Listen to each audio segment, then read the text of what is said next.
ආයුබෝවන් මම ජ්‍යොතිෂවේදී පානදුරේ මංජල පෙරේරා 2026 වර්ෂයේ ජනවාරි මාසයේ වෘෂභ ලග්න හිමියන්ගේ පොදු ලග්න පලාඵල ඉදිරිපත් කරන්නයි මේ සූදානම් වෙන්නේ. මේකට මම වෙනද වගේම සටහන භාවිතා කරලා තියෙනවා. මෙම සටහනේ ග්‍රහයන් ග්‍රහ ගෝචර වන ආකාරය හා රාශි මවන ආකාරය සටහන්ගත කරලා තියෙනවා. ඉතින් මෙම ජනවාරි මාසයේ ගත්තාම ග්‍රහයන් 4 දෙනෙක් තම රාශි මාරු කරගන්නවා. මෙන්න මේ ආකාරයට ඔබගේ 8 වැන්න වන ධනු රාශියේ සිට 9 වැන්න වන මකර රාශියට තමයි මේ ග්‍රහයන් 4 දෙනා මාරුවීම සිදු වෙන්නේ. අපි ගත්තොත් මුලින්ම සිකුරු ග්‍රහය ජනවාරි 13 වෙනිදා, ඒ වගේම රවි ග්‍රහය ජනවාරි 14 වෙනිදා, ඒ වගේම අඟහරු ග්‍රහය ජනවාරි 16 වෙනිදා, බුධ ග්‍රහය ජනවාරි 17 වෙනිදා ඔබගේ 9 වැන්න වන මකර රාශියට ප්‍රවිෂ්ඨ වීම විශේෂ තත්වයක් ගන්නවා.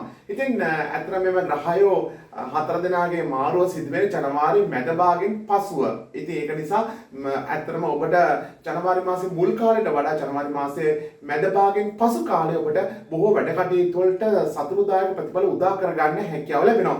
ඔබට පැවතුණු අභියෝග ගැටලු බොහෝමයක්ම විසඳා ගන්න निराකරණය වෙන්න බොහෝ හේතුවක් ඇති වෙනවා මේ ග්‍රහයන් 4 දෙනාගේ 9 වැන්නට ප්‍රවිෂ්ඨ වීම. ඉතින් ඒක නිසා මෙම ජනවාරි මාසයේ මුල් කාලේදී ඔබ යම්කිසි ආකාරයක අපහසුතාවලට පත් වෙලා හිටියා නම් ඔබ ඊතරම් කලබල වෙන්න එපා. ඉදිරියේදී එම අපහසුතාවල් ක්‍රමානුකූලව දුරු වී යන්න හේතුවක් වෙන්න පුළුවන්. ඉතින් වෘෂභ ලග්න හිමින් අපි වෙනදා වගේම ඉස්සෙල්ලම ලග්න පලාඵල ආරම්භ කරන්නේ ධනය සම්බන්ධයෙන්. ඉතින් ගත්තොත් 11 වැන්නේ සෙනසුරු ග්‍රහය ඉන්නවා හොඳයි. ඒ අධිපතිත්වයේ බ්‍රහස්පති ග්‍රහය ඔබගේ දෙවැන්න වන මිථුන රාශියේ වක්‍ර ගමනක තමයි තියෙන්නේ. නමුත් 11 වෙනි අධිපතිය දෙවැන්නේ කෙසේ ආකාරයකින් හෝ ගෝචර වීම ධනයෝගයක් උදා කරනවා. ඉතින් මුදල් ලැබීම සම්බන්ධයෙන් හිතකර වටපිටාවක් ඔන්න ගොඩනගෙනවා කියලා කියන්න පුළුවන්. වෘෂභ ලග්න හිමියනි පසුගිය කාලෙදී මුදල් ලැබීම සම්බන්ධයෙන් යම් ආකාරයක ගැටලු සහගත තත්ත්වයක් උදා වෙලා තීච්ච වෘෂභ ලග්න හිමියන්ට ඒ තත්ත්වය මගහරවාගෙන ඔබට සතුටුදායක ප්‍රතිඵල උදා කර ගැනීමේ හැකියාව මෙම ජනවාරි මාසයේදී පෙන්වුම් කළා තියෙනවා. විශේෂ වෙළඳ ව්‍යාපාර සම්බන්ධ කටයුතු නිරතවම වෘෂභ ලග්න හිමියන්ට සාර්ථක වෙළඳ ලාභ අත්පත් කර ගැනීමේ හැකියාව උදා විය හැකියි. ඒ වගේම වෙළඳ ගනුදෙනු සම්බන්ධයෙන් ඇති වෙලා තියෙච්ච යම්කිසි දුෂ්කරතා අභියෝග දුරු යන ලකුණු පෙන්වලා තියෙනවා. ඒ වගේම නව වෙළඳ ව්‍යාපාරයක් ආරම්භ කරන්න හිතන් ඉන්න වෘෂභ ලග්න හිමියෙක් නම් ඔන්න ඔබට එම බලාපොරොත්තු ඉෂ්ට වෙනවා වගේම විශේෂයෙන්ම තම වෙළඳ ව්‍යාපාර කටයුතු පුළුල් කරන්න බලාපොරොත්තු වෙන වෘෂභ ලග්න හිමියන්ට බලාපොරොත්තු ඉටු වෙන ලකුණු පෙන්වනවා. නව ගනුදෙනු කරුවන් හඳුනා ගැනීම, ඒ වගේම නව ගනුදෙනු කරුවන් 4 යම් සම්බන්ධතා ගොඩනැගලා ඒ හරහා වෙළඳ ගනුදෙනු වලින් සාර්ථක ප්‍රතිඵල අත්පත් කරගැනීමේ හැකියාව 2026 ජනවාරි මාසයේ වෘෂභ ලග්න හිමියන්ට පෙන්වුම් කරනවා. විශේෂයෙන් මේ විශේෂ වෙළඳ ව්‍යාපාර අතර විශේෂයෙන් වෙළඳ විදේශ වෙළඳාම සම්බන්ධ කටයුතු කරන වෘෂභ ලග්න හිමියන්ට සාර්ථක ප්‍රතිඵල උදා කර ගන්න පුළුවන්. ඒ වගේම විදේශ රටක ගිහිල්ලා වෙළඳ ව්‍යාපාර කටයුතු වල සම්බන්ධ වෙන වෘෂභ ලග්න හිමියන්ටද සාර්ථක ප්‍රතිඵල උදා වෙනවා. ඉතින් විශේෂයෙන් විදේශ ගතවීම සම්බන්ධයෙන් කියවුණා මගේ කටින්. ඉතින් ඇත්තටම විදේශ ගතවීම සම්බන්ධයෙන් පසුගිය කාලේදී නොඑක ආකාරයේ ගැටලු වලට මුහුණ දීලා ඒ ප්‍රමාද වෙලා හිටපු වෘෂභ ලග්න හිමියන්ට මේ 9 වෙනිදා ග්‍රහයෝ 4 දෙනා පැමිණීම සමග එම පැවති අභියෝග දුර වෙලා එම බාධක දුර වෙලා ඔබගේ විදේශ ගතීමේ බලාපොරොත්තුව ඉෂ්ට සිද්ධ වෙන්න හැකියාව පෙන්වනවා. විශේෂයෙන් මේ වෙලාවේදී උසස් අධ්‍යාපන කටයුත්තක් සඳහා හෝ රැකියා කටයුත්තක් සඳහා විදේශ ගතීමේ අපේක්ෂාවෙන් සිටින වෘෂභ ලග්න හිමියන්ගේ එම බලාපොරොත්තුව ඉෂ්ට සිද්ධ වෙන්න බොහෝ හේතු ඇති වෙන්න පුළුවන්. ඉතින් වෘෂභ ලග්න හිමියනි ඊළඟට අපි කතා කරමු ඒ වගේම තමයි දුර බැහැර ගමන්, වන්දනා ගමන්, විනෝද ගමන් සඳහාද මේ ජනවාරි මාසයේ වෘෂභ ලග්න හිමියන් සම්බන්ධයෙන් බලපවත්වනවා. ඒ වගේම බලාපොරොත්තු රහිත ආකාරයේ එකවර පණනගින දුර බැහැර ගමන් සම්බන්ධයෙන් විශේෂයෙන් බලපවත්වන මාසයකටත් පෙන්නලා තියෙනවා. ඉතින් වෘෂභ ලග්න හිමියනේ තනපතු ධනය ගැන කතා කරොත් ඒ අධිපතිත්වයට අර බුධ ග්‍රහය ඔබගේ 8 වැන්නේ 9 වැන්නට මාරු වෙන්නේ අපි කිව්වා ජනවාරි 17 කියලා. ඉතින් ජනවාරි මාසයේ මුල් කාලේ මුදල් බියදම් වලින් තරමක් අධික වෙන්න පුළුවන්. බලාපොරොත්තු රහිත මුදල් බියදම් පැනනගින්න පුළුවන්. ඒක නිසා තනපතු ධනය රඳවා ගැනීම අසිරුතා දුෂ්කරතා මතුවත් ඒක මෙම මාසයේ ජනවාරි මාසයේ මැද භාගයෙන් පසුව සතුරුදායක පැත්තට හැරිලා තනපතු ධනය වර්ධනය කරගැනීමේ හැකියාව ඔබට උදා වෙන්න පුළුවන්. ඒ වගේම තමයි ඔබ ගැටලුවකට මුහුණ දීලා යම්කිසි ආකාරයක ඒක විසඳා ගැනීමට නොහැකි තත්වයක තියෙනවා නම් ඊට ඒ සාකච්ඡා කරගත යුතු නිවැරදි පාර්ශ්ව තෝරාගෙන ඔවුන් සමග සාකච්ඡා කරලා ඔබට සතුටුදායක විසඳුමක් ලබා ගැනීමේ හැකියාවද ජනවාරි මාසයේ පෙන්නලා තියෙනවා. ඉතින් වෘෂභ ලග්න හිමියනි ඇත්තටම දැන් ඔබට ගොඩක් දේවල් අපි කතා කරේ සුබවාදීව සුබ පැත්තට. නමුත් රැකියාව පැත්තෙන් නම් එහෙම තත්ත්වයක් පෙන්නලා නැහැ. මොකද එතන රාහු ග්‍රහය ගෝචර වෙනවා. ඉතින් රැකියාව සම්බන්ධයෙන් පසුගිය කාලේදී වෘෂභ ලග්නීමයන්ට නොඑක ආකාරයේ ගැටලු තරණ පීඩනකට ලක් වෙලා සමහරට රැකියාව අහිමි වෙන තත්ත්වයකට පවා පසුගිය මාසවලදී උදා වෙන්න ඇති.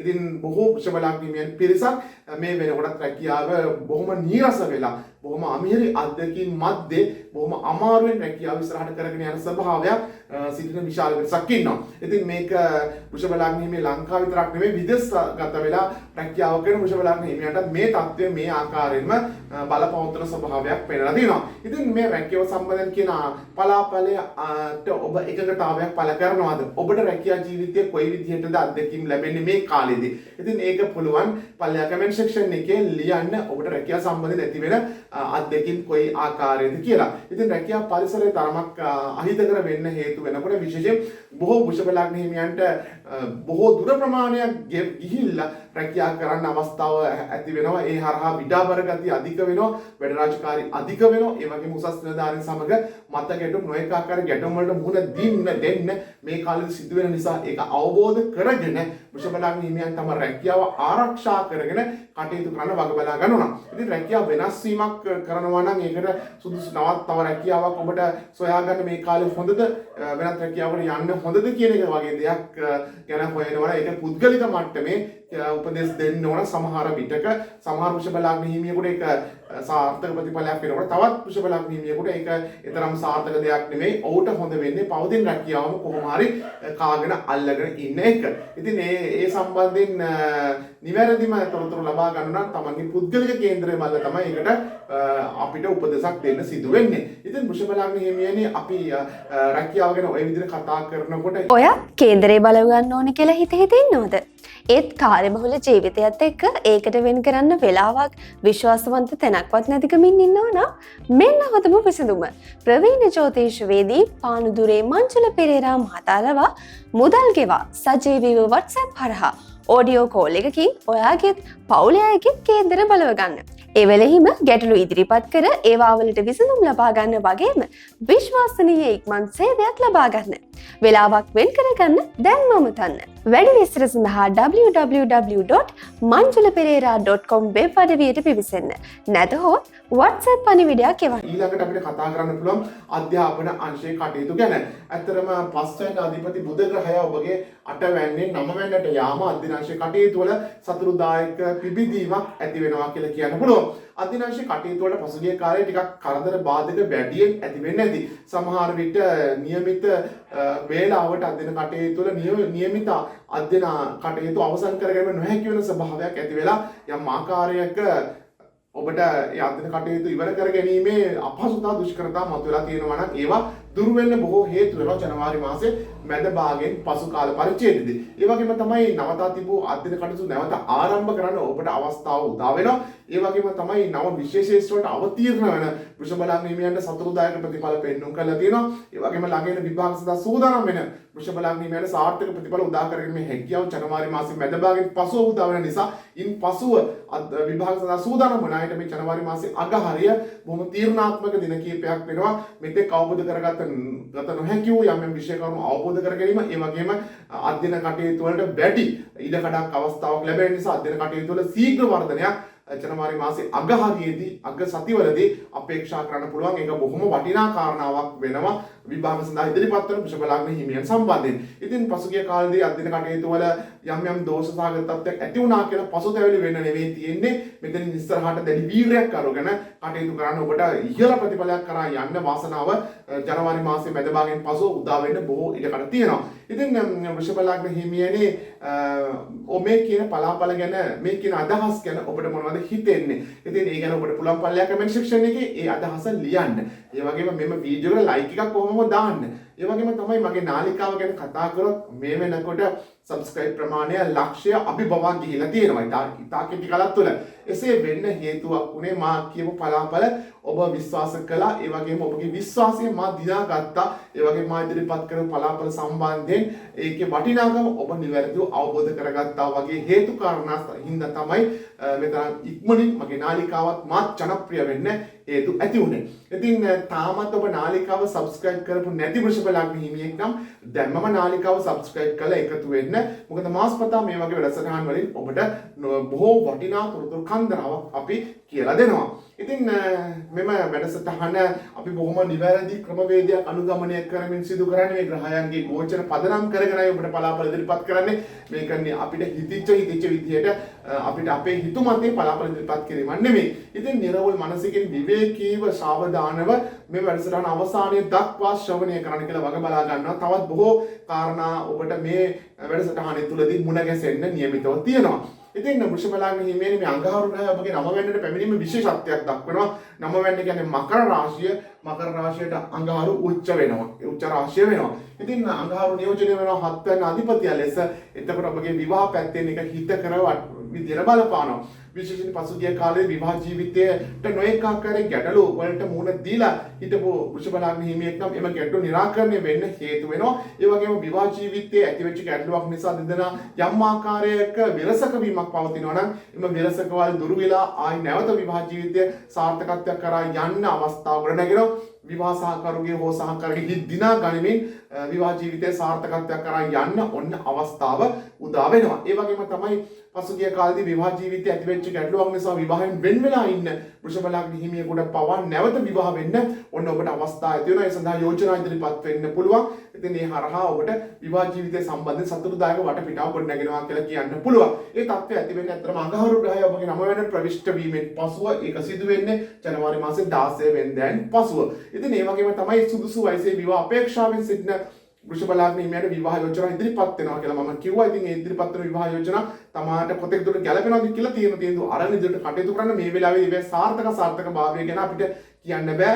ඒ ආරම්භක ලක්ෂ්‍ය සනිටුහන් වෙනවා කියන එක තමයි කියන්න වෙන්නේ. ඉතින් ඇත්තටම පස්වෙනි අධිපති ග්‍රහයත් 9 වෙනිදාට ප්‍රවිෂ්ඨ වෙන නිසා මෙතෙන්දී ආදර සම්බන්ධතා සම්බන්ධලොත් යම්කිසි කාරණාවක් කියන්න පුළුවන්. සුදුසු වයසේ වෘෂභ ලග්න හිමියන්ට ආදර සම්බන්ධතා ඇතිවීමේ ප්‍රවණතාවයක් පෙන්වලා තියෙනවා. ආදර සම්බන්ධතාවලට පසුගිය කාලේ ඇතිවෙච්ච යම්කිසි අභියෝග තිබුණා නම් ඒවා දුර වෙලා යන්න හේතුවක් ඇති වෙන්න පුළුවන්. ඉතින් ආදර සම්බන්ධතාවය පවත්වලා ඒකේ අනුමැතිය දෙමව්පියන්ගෙන් ලබා ගන්න දෙමව්පියන් ඉදිරිපත් කරන ඔබ හිතන් ඉන්නවා නම් ඔන්න වෘෂභ ලග්න හිමියනේ සඳහා සුදුසුම කාලය වෙන්නේ ජනවාරි මාසයේ මැද භාගයෙන් පසු කාල පරිච්ඡේදය. ඉතින් ඇත්තටම ඔබට දැනෙන විදිය වෙනසක් මේ ජනවාරි මාසයේ මැද භාගයෙන් පසුව සියලු අංශ වලින් බලාපොරොත්තු වෙන්න පුළුවන් රැකියා අංශය හැර.